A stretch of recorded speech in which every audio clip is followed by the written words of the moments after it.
All right, Mike here with that'sgoodenough4me.com. We're doing our Who's Zoomin' Who season premiere, season 3. I'm stoked to be here with Adam Lohrbach from Radical Radical, formerly from Homegrown and New Year's Day, and Russell Dixon, formerly from New Year's Day as well. How are you guys doing?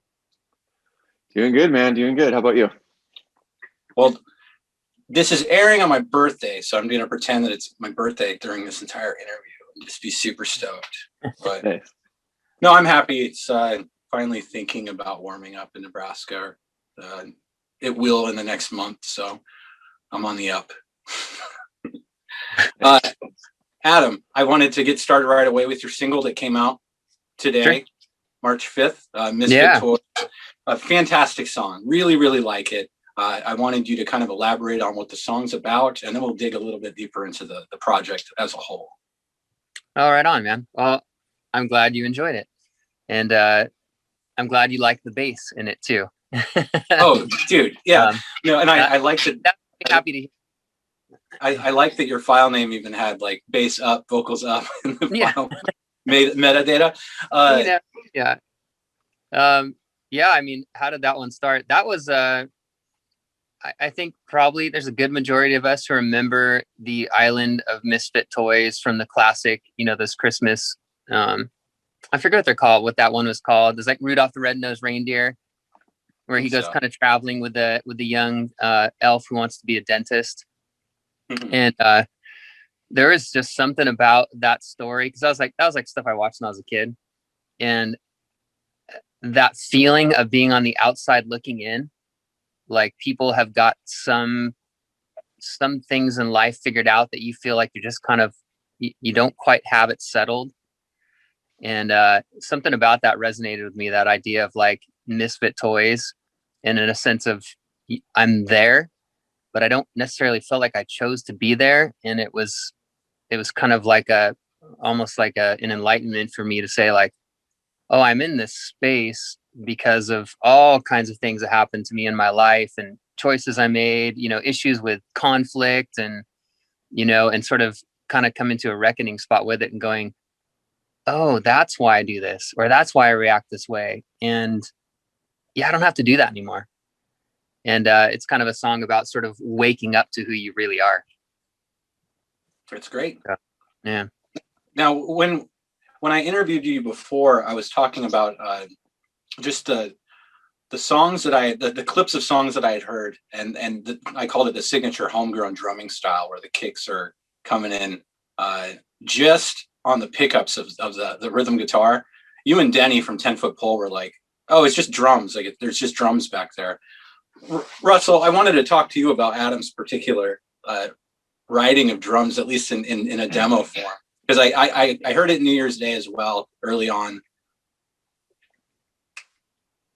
Yeah, so I feel like Adam knows, like my style very well, and knows just like how the drum should kind of like have its own voice in the song, and that along with his bass playing is what just like sets up to me, Adam's verses are always like my like those sweet spots of the songs where the bass and drums are just like locking in great, and just probably my favorite part of his writing. But yeah, like on Misfit Toys, like he nailed it. It's got that nostalgic vibe just all the way through, just the way that it builds on the verses, and yeah, it's great. Thanks, Russell. Yeah. Now the production on it, I particularly wanted to comment on. I know that you engineered this all yourself, so one, very good job. Yeah. Two, I'm gonna double that. Fantastic job with the production. Yeah. Dude, thanks. That means a lot coming from Russell. Russell, aside from being like a musician, like to brag on him for a sec, like he's an incredible songwriter. He's a, amazing musician. He plays all kinds of instruments. It's not just drums, but I mean, Russell for a living writes music and scores music for all kinds of different commercials and different programming and production. Like it's what he does now. It's like, you made it out, Russell. You found a way to like be a musician, which no musician really actually makes any money, to actually transition to a space to be a musician that makes money. it's a tough thing to do, man, especially in this day and age, you know. It's like, Yeah, no, for sure. No, that's super grateful for that. But yeah, man, like just your tones, obviously, just your classic bass tone, all that stuff's like, I think people are gonna love it. Yeah. thanks. Thank you. Now there is, Yep. as you know, a long-term homegrown fan, there's the beginning of tomorrow when that song starts and the record is taking off. I obviously don't know anything about the track listing of the new record, the Radical Radical one, but I can already kind of see that same. There's this kind of underfeeling of hope in your songwriting that I've always really liked. Where it's like, man, this is kind of a bummer, but I feel really good about it when I get done listening to it, if that makes sense. So that the single really did that. Going back to what Russell, what you do for a living now, I was laughing with my wife all day today. My daughter has this like little toy microphone on a mic stand that you control with your foot. You can connect Bluetooth and stuff to it, but it has like 4 stock songs on it, and it has what we decided was like the best pop punk song that's came out in the last like 10 years. It's just this weird instrumental rock and roll song on a children's toy. Oh man, But do you I'd know? be curious if you had anything to do with it. Do you know a brand or like what? Is it like Fisher Price? I can try to sing the song. Oh man, I could probably say I didn't work on that one, but there's a good chance that someone, if it's from our brand, our company, yeah, it's probably from our studio. We have like so myself and then Anthony, who's in New Year's Day as well. He works with me, and another girl, Colleen, who we toured with. She was in the band The Material that our bands toured together for a bit. She was working with us, so the 3 of us have like that. We're kind of keeping the pop punk alive and trying to just like sneak them into toys and keep that sound alive, you know. As far as my daughter's like first couple years of her life, and especially, you know, isolation and Netflix, I gotta say some of the best ska music I've ever heard in my entire life is on children's like Netflix shows, like Bo on the Go, or like, are you kidding me? That's so good. Yeah, Like, and to be honest, I guarantee you, like, I'm sure a bunch of like the writers are probably, you know, used to be in bands. They love playing ska music, and it's like that's one of the go-tos whenever we're doing any kind of content for like YouTube videos. Like, actually, I was working on something today. It's like a how-to video, and I totally did the ska route because it's just so happy. Like, how can you listen to ska and not be happy, you know? So Yeah. it's an easy go-to for sure. Yeah, unless it's a Voodoo Glow Skulls. I feel like that ska you listen to and you're like, I'm getting angry. yeah. Like, I'm Like getting that. off at things, and it's, you know, and it's still ska. But yeah, you're right. Ska is it's pretty happy genre, that's for sure. Yeah. I've revisited Voodoo Glow Skulls quite a bit over the last year, actually, because when I first heard them, they were the fastest band I'd ever heard. You know what I mean? But that's great. I like that. Adam, returning to Radical Radical, I kind of want you to just talk about the journey that became writing this record.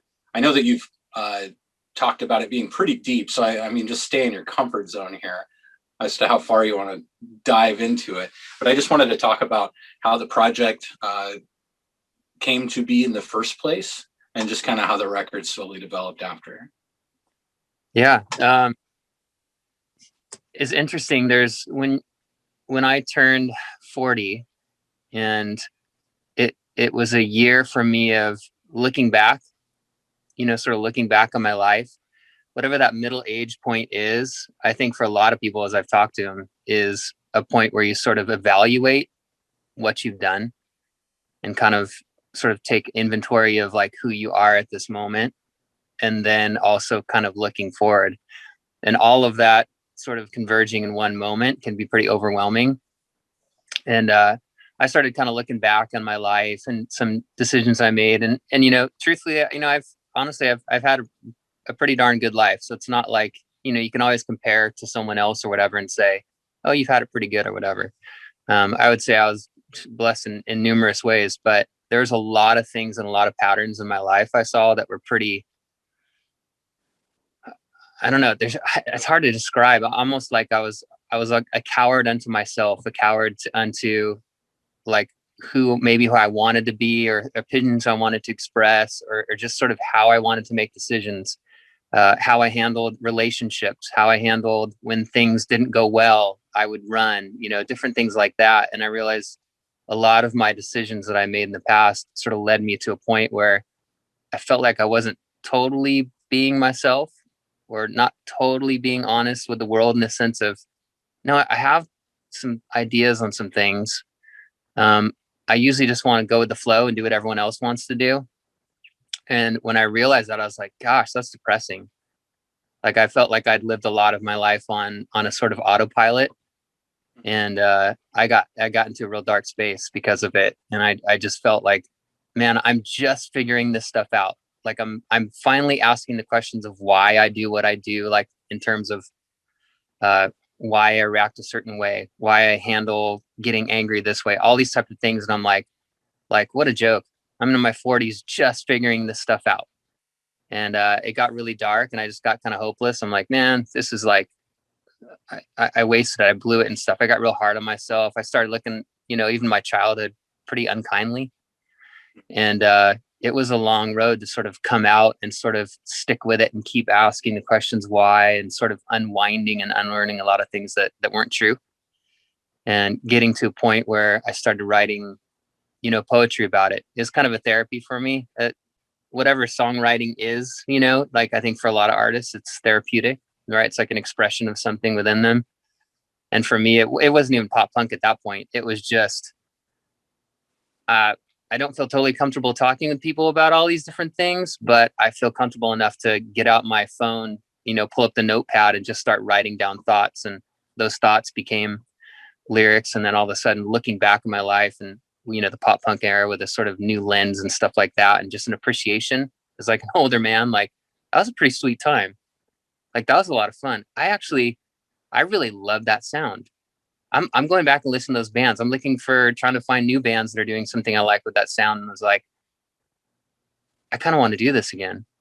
And then it was effortless at that point. Once that thing sort of, that switch, turned in me, it was like all of that poetry just turned immediately into lyrics. It was like the album wrote itself so fast. It's pretty cool. It's a cool experience. Awesome. Yeah. And, aside from the single, I've read lyrics to some of the songs just on your Instagram stories as you were rendering stuff. It's all very good. Not to like dog on NoFX, but I got to listen to the new NoFX record, and it's kind of going backwards, I think. That's funny. I was listening to that today too. I saw that like on their YouTube channel or something like that. It was like broadcasting early, and I was listening to a couple songs on it. Yeah. No, some of it's great, and bands that have been around as long as they've been around are going to have stinkers and great songs. But what I'm looking forward to, especially in pop punk music, is for it to not just begin to get watered or dumbed down. And I think that there's an intelligence in your new writing that definitely takes where that later homegrown stuff was, where New Year's Day was under your pen anyways, and just kind of, it was written by a man in his 40s and unapologetically so. It's not about skateboarding in a school, and all those tired cliches. So that was something I really liked about it. As far as engineering, I wanted to talk to you about when you really got into that, because I didn't even know that until we had met. And two, just based on the post-production that I've heard, you're finding some gnarly effects that I haven't heard on anybody else's record. So I kind of wanted to talk about where you're finding these tricks. Russell, you want to tell them about the TS? I was just gonna say, I mean, we can't not bring up Two Amigos Studio. I mean, I feel like that's where it started for both of us. Yeah. Which was essentially my bedroom at my parents' house. And that's where we did a lot of like the early like pre-production for My Dear, and even before that, like just early writing. And and I believe too, like we had some downtime. We recorded a couple of our friends' bands doing like some what was the, I forget the name. My friends are gonna kill me for that, but yeah, like we were just trying to record with zero budget, the crappiest microphones we Yeah. could get our hands on, and just trying to figure out a way of like, how can we, just do this where we are. And I feel like we just kind of learned as we went. We had, our buddy Eugene, that was a huge influence on myself, and I'm sure you as well. Yeah. But like, Sure. I think it was just both of us just kind of like trying to just figure out how to work a hacked version of Pro Tools, because I couldn't afford to get the full version myself, at the time. So Yeah. I actually didn't know that. yeah, yeah, Yeah. like, yeah. So for me, that's where I know, and I know like with you, Adam, I'm sure working with some of the producers you got to work with, like Steve Evans and stuff, that's probably guys like that, I'm sure, like, and I know you're like myself, we're like sponges, so I'm sure that had a lot to do with it as well. Yeah. That it's interesting. Some people are just kind of wired for that type of thing, right, Russell? It's like with mixing or engineering and stuff, you have to have a lot of patience, and especially in the mixing phase, right, when you get kind of all the raw data down. And for better or for worse, when you do things like I did, this record is kind of all like, I'm in my studio, which is in my office. It the for better is you have so much control, right? You can sort of change things and do whatever you want. You can say stupid things like, "Oh, that was pretty good. I'll fix it in post," which just causes you to waste all kinds of time. It also gives you a lot of freedom to sort of tinker. And I mean, I've been building like this studio for like the past, I don't know, 12 years or something. It's just like you slowly acquire gear. I mean, I've been watching, I follow all the different YouTube channels to try and find out all the different tricks, mix with the masters type of stuff, all the wave stuff. I'm a member of the Pro Mix Academy. I'm just, I get involved with communities online and stuff like that to just keep trying to find like tricks and things like that, because I just love that world. Like my wife doesn't understand. She's like, how can you just sit and listen to the same, like 3-second bar for, 15 minutes to get that effect just right, or that reverb tail to cut right when that drum snare hits, or all those little things, those nuances. I love that. Like I can live in the studio. I have no problem. Like, I mean, I love live shows and all that stuff, but if you told me, hey, we just want you to be creative, Adam, just stay in that studio and create things, and we'll pay you for eternity and you'll be fine, I'd be like, cool, let's stay in the studio. Let's just keep creating. I love this world. It's fun. I just, at whatever age, I remember when I was finally not scared to walk over and hit the space bar at the studio and listen to the song while the guy was taking a dump. But other than that, I don't know. There's just always been this part of me that's like, all right, I know how to play the drums, the guitar, the bass. I can pretend to sing. Somebody help me do it. But yeah, particularly your post effect on the very last chorus of Misfit Toys, that really eerie, kind of robotic effect.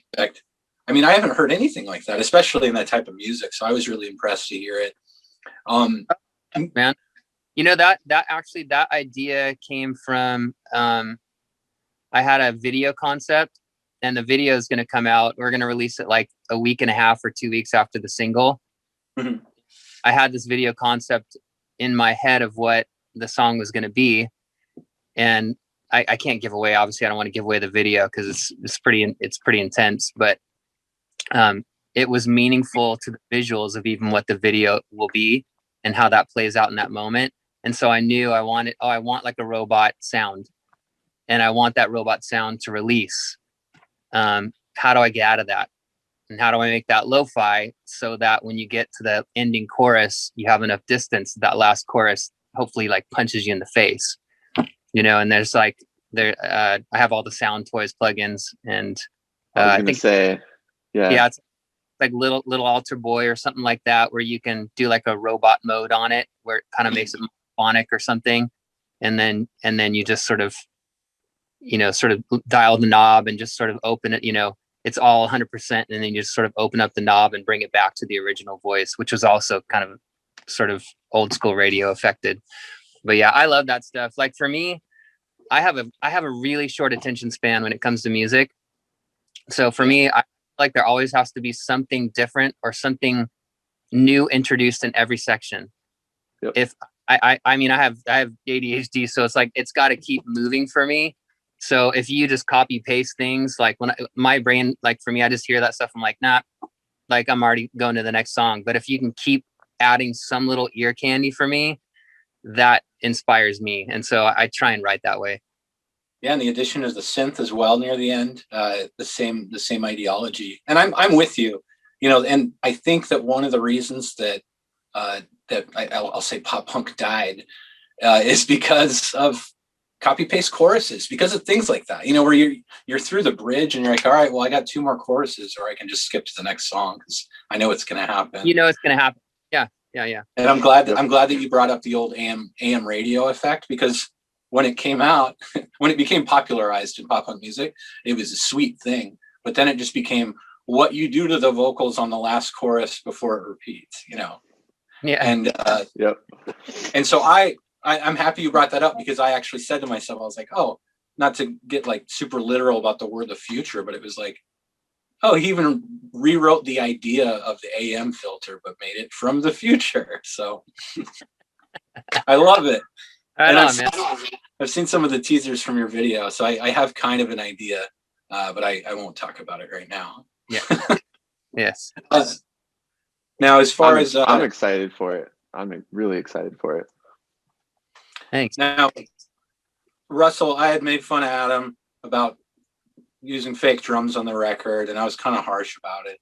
And then, I was brought back to earth by the reminder that by the time a human drummer gets done being produced in post, it's not a real drummer anymore anyways. But I wanted to talk as if there's talks of you playing drums if a live show ever is able to happen.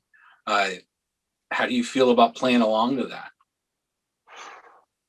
Just in general, like playing along to like that song in particular? Like that song? I'm stoked. Like as soon as Adam was like posting his Instagram stories, like he can attest to it too. Like I was hitting him up every time, like, oh man, I can't wait. Keep him coming. And I'm pumped. Like it's just there's a few songs that he sent that I've just been kind of starting to jam to, and it's like we're back type thing. Like it brings me back to just, I don't know, it like I said, the songwriting and just how everything builds, it's so much fun to play drums on, for sure. So, and then the whole thing with fake drums or whatever, like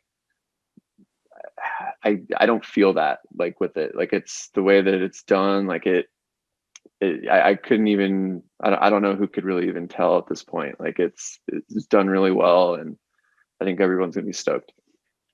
And yeah, and for the record, Adam, that's where I'm at as well. As soon as I heard the final version, I was like, oh, it's a real drummer. Yeah. But I also, Good. Russell, I wanted to talk, I guess, more about how true to playing it exactly the way it was recorded is going to be. I found, just out of sheer boredom, if I'm trying to write a song and I decide to do it in my piano roll, and then I pick up a bass guitar to learn what I had written on my computer, I've suddenly realized scale-wise, pattern-wise, I'm like, oh, I wouldn't have written it this way if I was recording it on a bass first.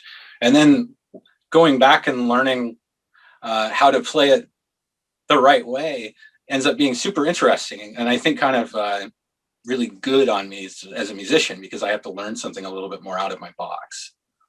Yeah. And so that's interesting, because there was actually a couple of New Year's Day records after My Dear, the Mechanical Heart one in particular, where it was another one of those situations where we didn't have the budget to go record drums. we didn't have the best tones or the best means of getting those big beefy drum tones we wanted. So we actually programmed all the drums on that record, which I don't even know if anyone really knows, and then just overdubbed cymbals.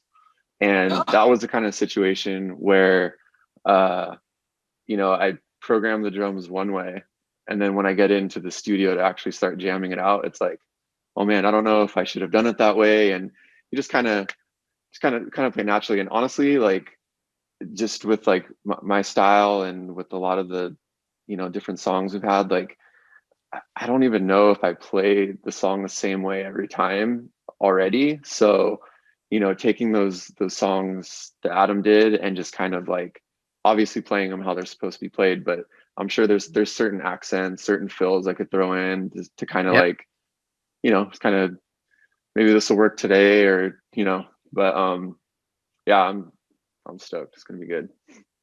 By the way, I'd like to affirm that, like, there's a reason why Russell's playing drums, because he's just phenomenal. I would want that, I would want it to sound, I would want the Russell sound, when we play live. That's what I love about live. It's always different. Like because I was just asking Russell, I was like, dude, I'm all, we were just texting like the other day. I'm all, dude, I want to get you, do like a drum tutorial on this thing. Like, that'd be so fun, like, for people to see, like, you shred drums on this. And he's all, what do you want me to film in a studio or da-da? I'm like, dude, just get your iPhone and just, it would be like really cool content to see you rage the drums on this. And he said yes, right, Russell? You said yes. Okay. And so I was thinking, I was like, yeah, you know what, I'm gonna do the bass for this. And I was recording, like, I have it all stemmed out in like a little mixer app or whatever. And I was listening to my own bass tracks. And honestly, I just write whatever's in the moment in the studio. Nothing's planned. I just know how the song feels. And it was hard for me to play my own stuff, because I just, like, even like the old homegrown stuff, like, there might have been a couple signature fills if they were like intrinsic to the song, like they were a piece of the song. But if it wasn't, I'm just gonna noodle. And that's kind of how it was even on this record. And for the whole thing, it's just kind of like, hit the space bar or whatever command thing is playing. Oh, that's kind of cool. Yeah. And I'm just moving on. I'm not coming in going, I got this whole bass line written, and this feels here. It's just whatever you feel in the moment.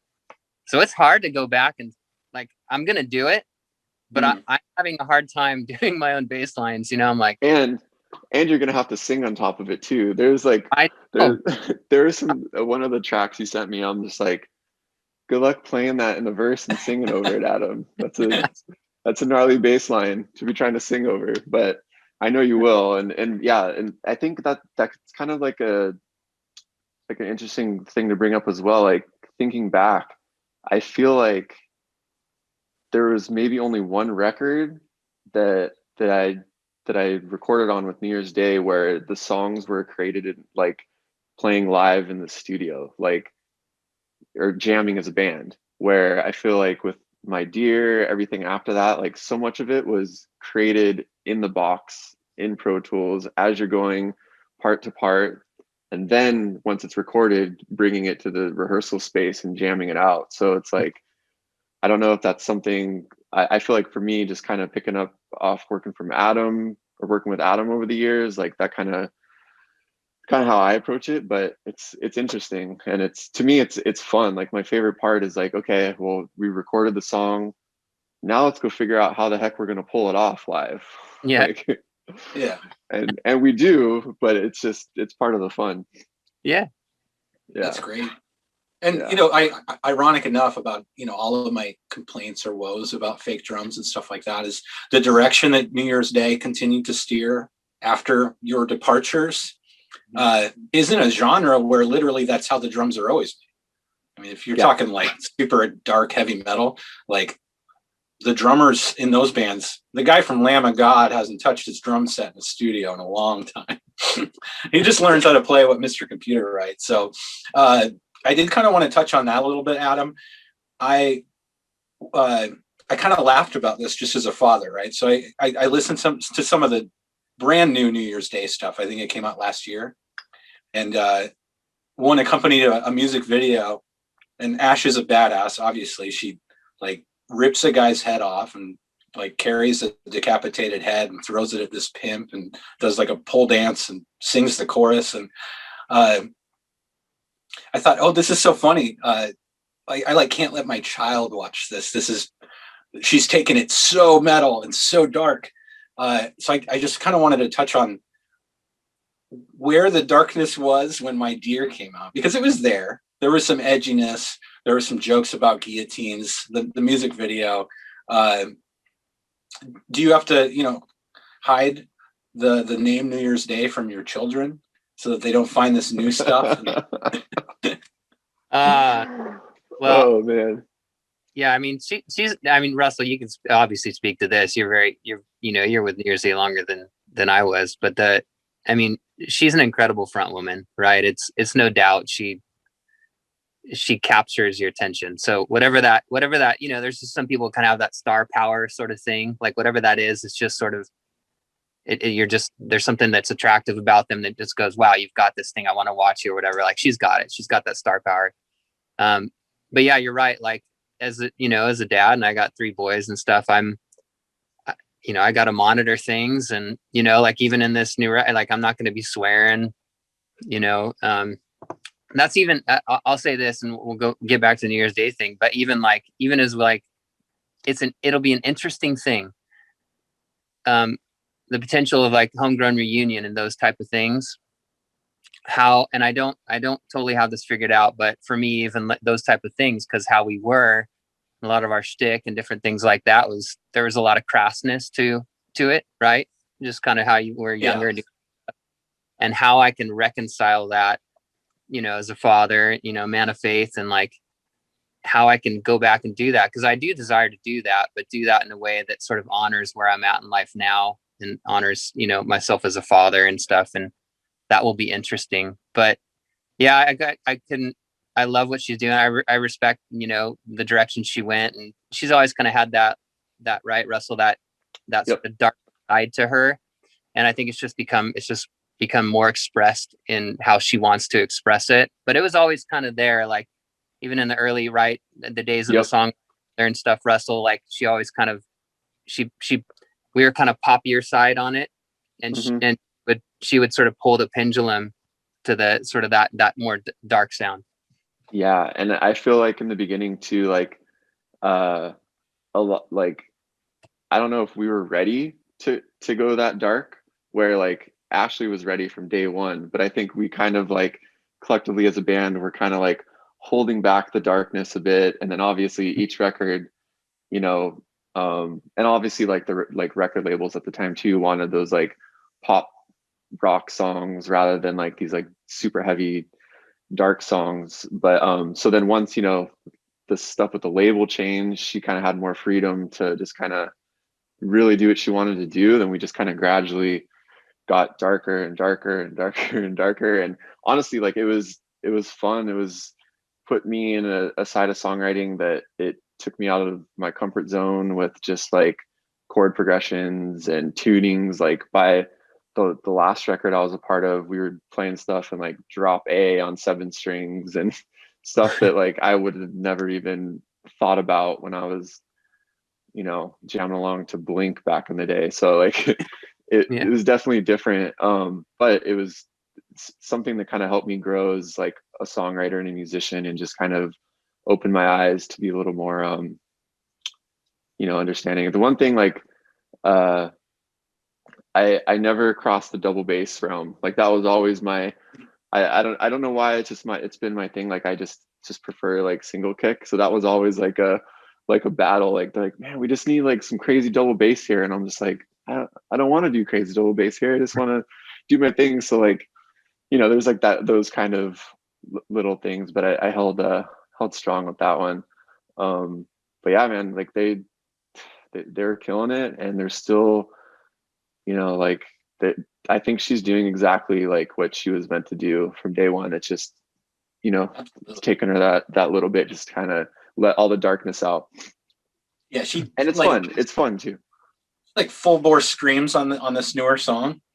like, I was like immediately just like, gotta see it live. Started doing it live in front of thousands of people in Europe. It was like, this is crazy. But yeah, I commend you for holding true on the single kick. I recognize that as a listener. And I like that. I like when things are getting a little more metal and the drummer's like, sorry, classic, single kick. Yeah. I like, I'm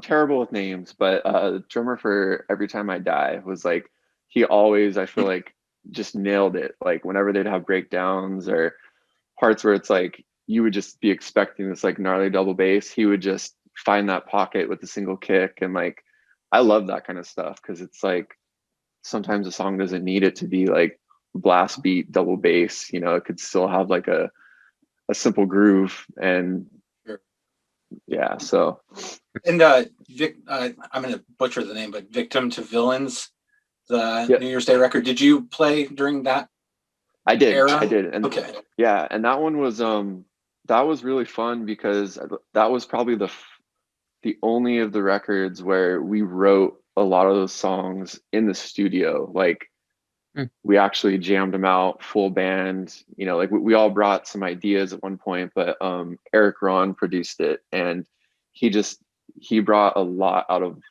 all of us. That like he pushed me the hardest I've ever been pushed recording in the studio. And same thing with Ash. Like he has, I think that one, in my opinion, her vocal performance was like one of the most solid on that one, because he just like got this next level from her. And it was just a really, just like that whole time was a great time in the studio. I will say that some double bass did sneak in to that record, and that was without my permission afterwards. So we'll leave it at that.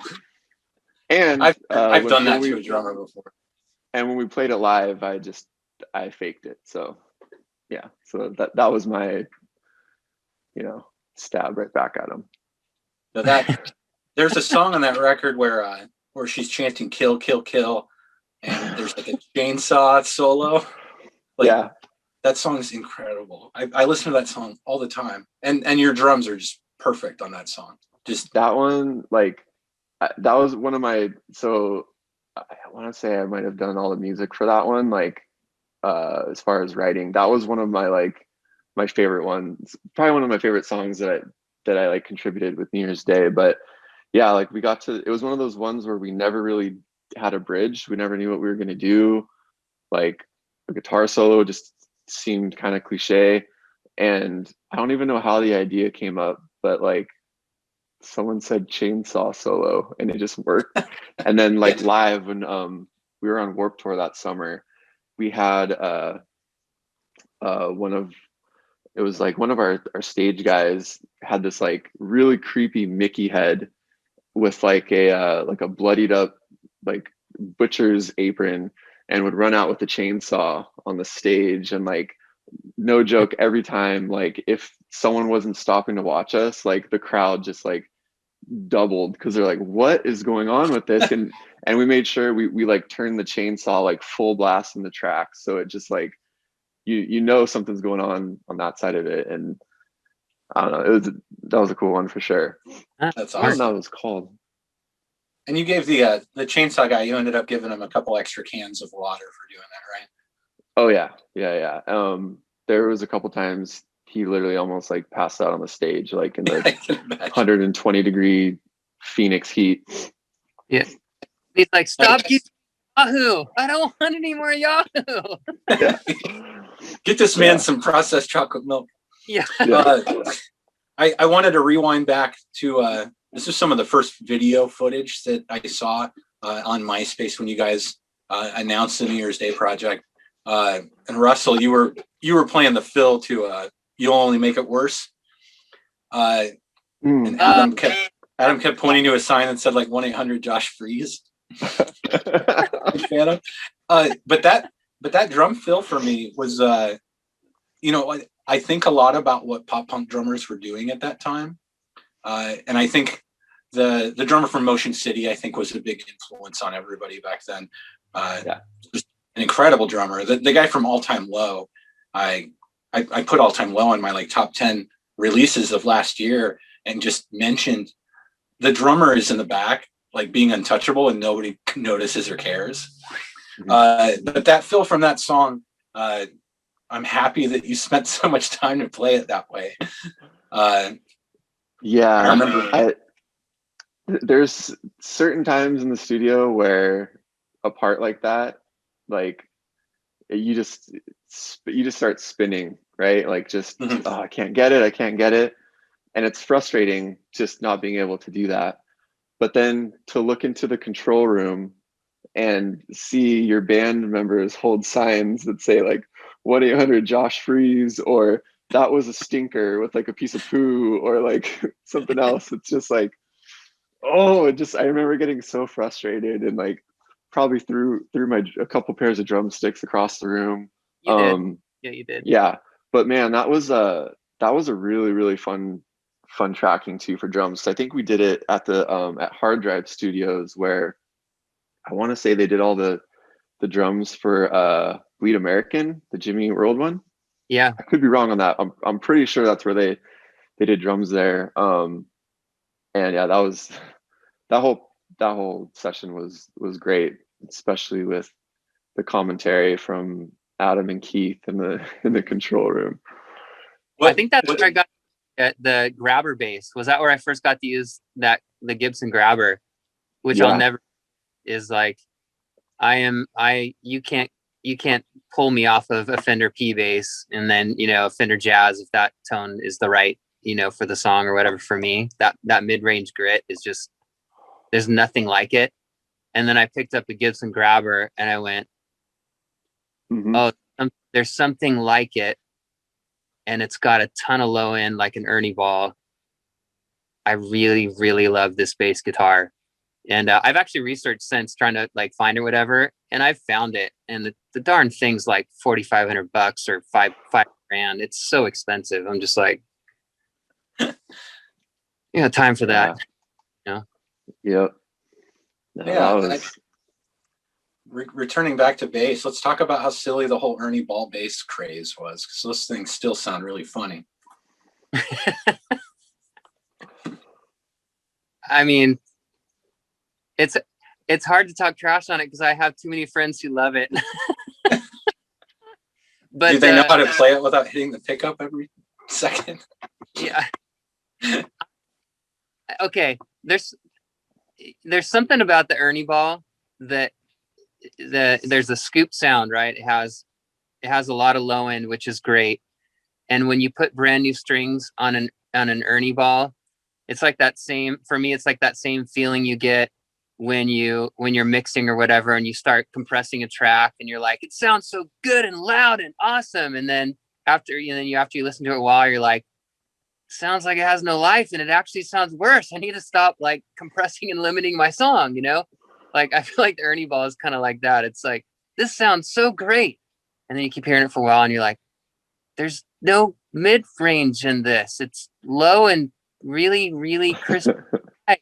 My ear just likes to hear the high, because it cuts through a mix. That's my opinion on it. I've never liked the way the neck felt or played. And I just kind of got sold on Fender. I started on this is almost like a not known bass. And I still have it. My friend restored it for me. It's an 84 Fender Performer. It was the most unpopular Fender bass of all time because they produced it 1 year and quickly stopped producing it. And you'd think that would increase the value of the bass because it's so rare. It hasn't. People still don't want it. But the neck of the bass is like, Fender Jazz. Yeah. It's smaller than a Fender Jazz. I mean, it's smaller than most guitar necks. So in terms of like playability, the thing screams, man. And it sounds like, kind of sounds like a Fender Light, it's like got a Fender Light tone. I think that explains why you're able to do so much. I think it was like, you started there. Yeah. Learn how to noodle on that thing. People say to like play to the song, and I think that's a cop out on bass. Like, if you're on the bass, you need to overwhelm the music. That's important. when you're I don't disagree with that at all. right, Russ? I mean, And I've No, yeah, I've had this argument especially about that. when you play. Oh, sorry. No, you're fine. You can go. I was just like when you play, it's like I feel like I'm always anticipating that run. That's like, okay, where is he going to go for a walk with this line? And it just, and then you get it, and it's like twice as fast as I was picturing. But I feel like you're still, you're tasty with it. It's not like, it's not overplaying it or anything like that. It's like perfect. It's just like it's the cherry on top. well, then I take that as a challenge, and I'm going to start playing even more, Russell. Yeah, there you go. Yeah. Yeah, and if you're going to be doing bass tutorials too, I'd like you to go back in time and do a couple homegrown ones. What do you want? God, what the hell is that song called? Sorry. Oh, Giving Up, Johnny's song. The second verse on that is just nuts. Oh yeah. Like I have a bass over here, and I'm like, what's he gonna say? I can play it. And you pick the one song. I'm like, yeah, it's like kind of low in the mix or whatever. But that bass solo is screaming fast, and I would have to sort of, I would have to kind of relearn it. So I between that, thanks for picking the one song I don't think I can do right now. Well, between that and like Bob Hirko's like breakneck drumming on that song, that was an example where like any like super punk Mohawk dude that would like pick on me for listening to pop punk, I'd just be like, here, listen to this song. Tell me this doesn't kick ass. Yeah. They'd be like, the beginning's really pretty. I don't know. Yeah, I'm just gonna say it. Like I learned what I call the punk beat to Actor Age. Like that thing was on repeat over and over and over and over, and like that's where like a lot of my chops came from, with like playing faster, was from that record for sure. That's cool. That's shout out to Bob Hirko. Love that guy. Bob, man. Well, I was talking to the old drummer from Midtown about this. We're going to do an episode, and we were talking about that major transition when Midtown put out their like serious indie record. And I was like, at the very least, not having to play double time for like 6 songs was probably so much fun as a drummer. And that's upon elaborating on that and thinking about shows, I noticed that double time is like just a sweet, sweet drum beat for musicians and drummers that all know like how much effort goes into it. And to like the naked ear or the random person at a show, they seem to just like not even notice the drummer back there like dying through the song. Yeah, it's a shame. It's a shame that they don't give us more respect for that, because well, and then in order to do it, you have to practice for like 30 days straight, and then you can do it at a show, and then if you miss 2 practices, then you can't do it again. You have to start over from scratch. Yeah. Hey Russell, when we play one of our shows, I'll put you front in the middle. Like, what if we do this? Like, I remember the old Lollapalooza. I remember seeing Rage Against the Machine, and I thought it was the coolest thing because the drummer was on the side of the stage, but because there were only the 3 of them, he was in the front of the stage, but not facing them, with a giant mirror so he could totally see the crowd. And you could see the whole crowd could see everything he played. They weren't, it wasn't on you were getting to see him play his kit, and he was in the front of the stage. That's pretty cool. I'm down. Yeah. I'm totally down for that. And you have to do it. You have to do it at an outdoor show on the hottest day of the year, and you have to wear eyeliner while you're playing. There's no eyeliner in Radical. I think that's what I'm looking forward to, is not having to put on to paint on all the makeup before playing. I just want to go out and just. Is it? Are you just doing the audio, or are you doing the video on this? Yeah, I'm doing the video. Yeah. See here? Yep. This is all of us in New Year's Day wearing our eyeliner. That's so minor, man. To where it ended. You see that, Amir, right there? That's a lot of eyeliner. That's That's not Hold gonna on. happen. Wait, I gotta find. This is. We can keep talking. I'll pull this up. No, so I have super sensitive eyes. Oh, sweet. Kind of sweet, right? Yeah, I like it. I had to do like I did one act plays when I was in high school, and like a few of the girls that I acted with actually had to like pin me down and like restrain my arms to put eye makeup on because I just couldn't handle it. I never went through that stage. I don't know. I wish I could join you guys as brothers. And you didn't miss anything. It's Yeah, it was brutal, man. Especially during Warped Tour. Like, I can't find the picture I want to find. It's too good not to share.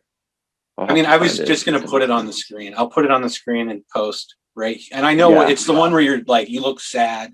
You're like playing drums. Probably because my hair was probably poking my eyeball. I was dripping eyeliner in my other eye. I probably had a hood up because that was the tour. I think Ash wanted me to wear a hood. That's a terrible idea during the summer.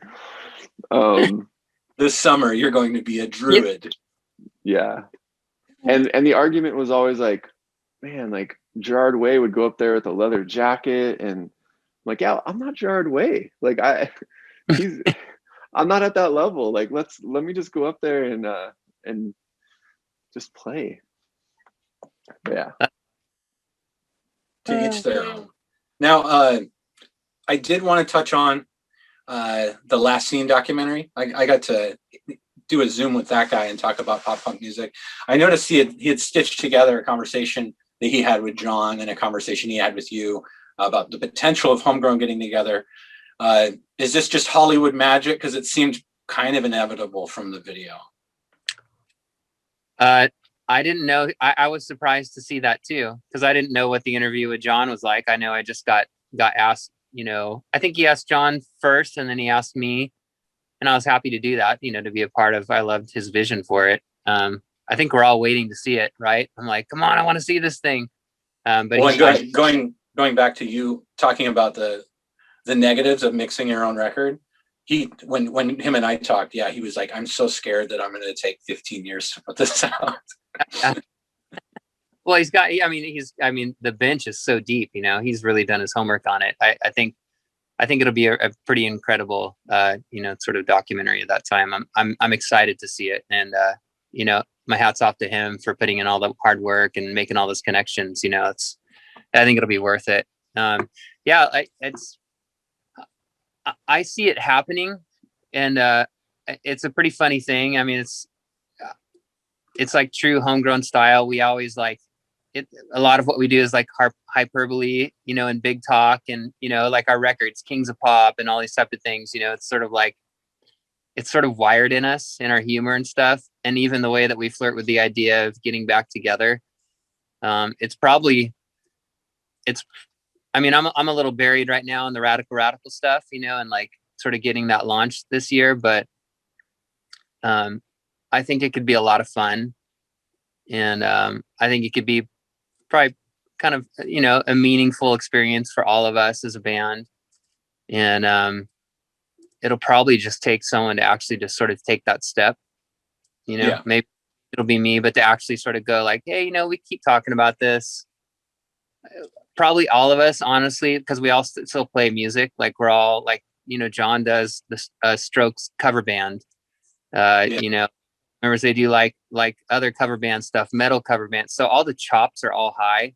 We could probably, and I don't say this arrogantly, we could probably right now show up at the House of Blues and spend 20 minutes in the backstage room and go, what songs we want to do, and probably walk on stage. I honestly think we could probably pull that off. It's just a matter of one of us sort of pulling the trigger and just going, hey, let's talk more seriously about this. What would this look like if we, what would this look like with family? And, would we do a tour? Would we do 2 tours? Would it just be a quick thing? Would we go to the meaningful cities that we had great experiences at? I don't know, but it's just going to take someone to start the conversation. So when I saw that though, I chuckled. I was like, oh, that's pretty clever how you put that together, Yeah, that's gotcha journalism right there, man. He's smart.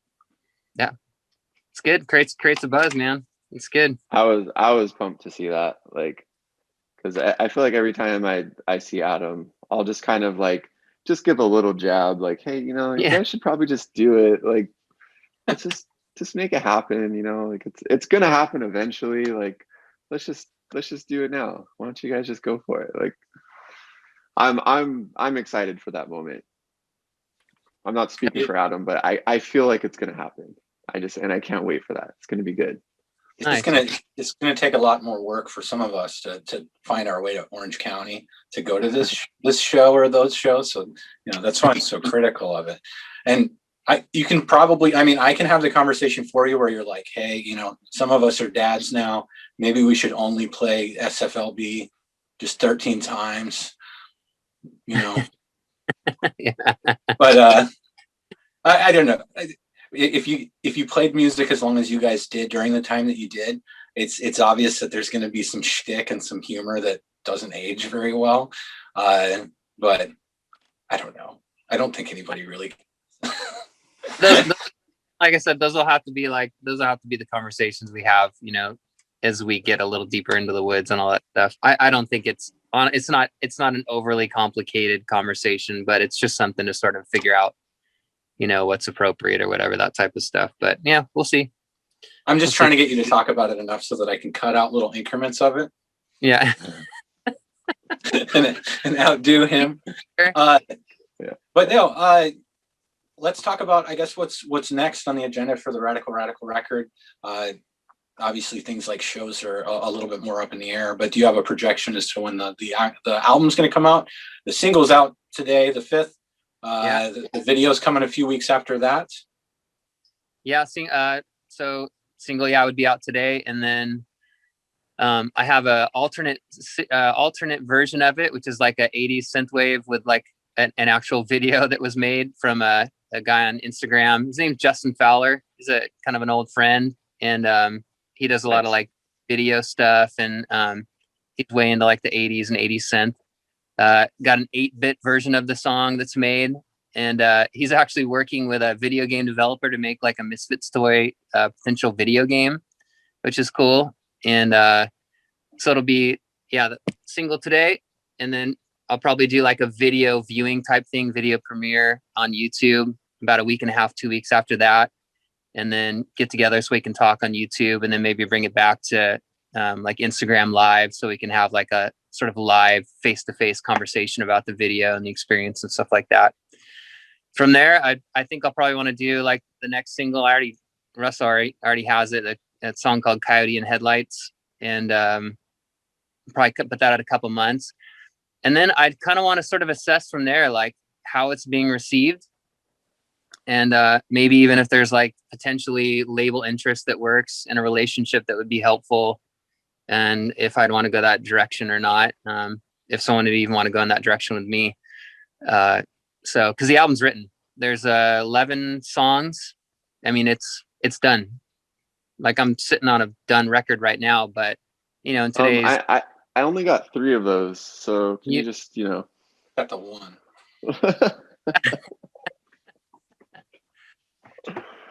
Well, Mike, to be fair, he's in the band, man. Well, no, but this whole time, right? I'm talking to my old bandmates that like bother you on Instagram as much as I do. Our tradition, when we were an hour from Lincoln, when we were coming home from tour, we would play Kings of Pop. It was like our thing that we did. Kings of Pop came out the summer that I graduated high school. So like we listened to it for the first time as we were like packing our trucks and like moving to Lincoln from our little crappy town, and listened to it just on repeat the whole time. So I'm like, oh, this is really heartfelt, right? This is great. And he's sharing his new song with me. Well, we stole the record. We got it on Napster. Like it hadn't even gotten released yet. I realized as I was like looking at dates and stuff, I was like, oh, we didn't even pay for it for like 3 years. So I'm sorry. Hey, I'll tell you, you can make it back to me by getting a Radical t-shirt. How's that? Perfect. Deal. I'm doing super, like, I love the nostalgia, like how you just said, like you remember like packing the van, like different things like that. Mm-hmm. For me, that's big. And I'm doing like super short runs on merch and stuff. So I want to like commemorate moments. So I design all the shirts and stuff like that and hoodies and all of the stuff. And so I'm doing like super limited runs on things. So like some shirts, I only have like 5 shirts of the design. So it's like, I'm not making them again. So if you want a certain like merch something, get it, because it's going to be gone. And that just allows me to keep being creative and find other ways to sort of express like the feeling of Radical Radical and just keep doing it. The only bummer is it costs a little bit more because I'll have to keep, doing all the setup with the t-shirt printers and stuff like that. It adds to the cost, but it's worth it to me, So I'm just, yeah, I went in debt on making this first run of merch, and it's not even a big run. I'm like, I want the best t-shirts. I don't want the entry-level t-shirts, I want the best quality everything. And it's like, in hindsight, is that the best idea? I'm like, maybe not, but people will want to wear it probably still 10 years from now instead of being that Bodie shirt that gets all big. You didn't go for the Gildan? I didn't go. And no, I Bella canvas, like all like, make sure it's all like ethically made and stuff. But like I remember like throwing no shade at all on this band Dangerous Summer. I love Dangerous Summer so much so that even in that time when I was like wrestling with depression and stuff like that, like I heard their music and it felt fresh.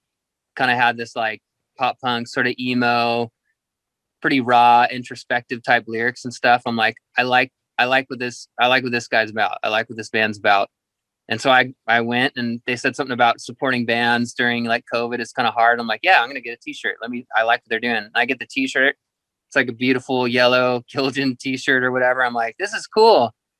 I've watched it 3 times and I'm like, it was cool. Like the key is to be like 4 feet tall and weigh like 600 pounds somehow. And then those t-shirts fit you perfectly. They just sort of, you got to age that dad bod well to make those t-shirts work, But yeah, I don't know. Like for me, I'm like, that's, again, this is getting too deep in the woods on merchandise talk, but I'm like, I won't, if I buy shirts like that, I'm not going to buy from them again. Maybe I love them. I'll buy a t-shirt. I'll buy stickers. I'll buy a hoodie or something like that. But once you get a sour taste in your mouth about something, you're like, yeah, I probably won't get that again.